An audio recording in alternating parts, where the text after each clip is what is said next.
To finalize our topic about string manipulation, we can also do some padding when we're working with strings. So what is a padding? Basically, we are filling up or removing, we are capping or filling specific string with a given character. So we can just do like this construction right here. And we can say, well, fill it up all of this with a bunch of white spaces. And of course, I'm going to format this because we want to use the format function to have a proper string. And I say, well, take this left right here. We're going to put this into the placeholder that we have, but we're going to fill it up with some white spaces. In fact, 10 white spaces. And then we're going to have this special character right here. Oops, I forgot to put this as a string, and after we have this and we execute, we'll have the word left, and then all the padding, in this case here, 10 white spaces, they were placed until the end of our string.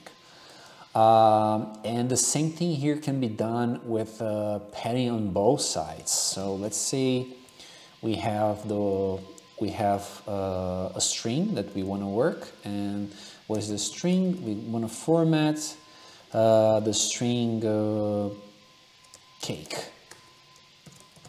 And then between that string here, between the string and the formatting, what we'll have is we'll have some white spaces, but I'll want to fill it up this with an asterisk.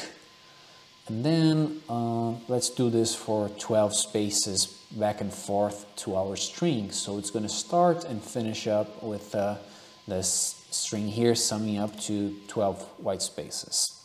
Okay, so as you can see here, we have 4 of this, 4 of this, and 4 of this, as in 12. Why? Because we're saying that fill it up with 12 characters, 12 elements, the words that we have here. So here we have 4, it's going to fill it up equally back and forth. Okay, so thank you and happy coding.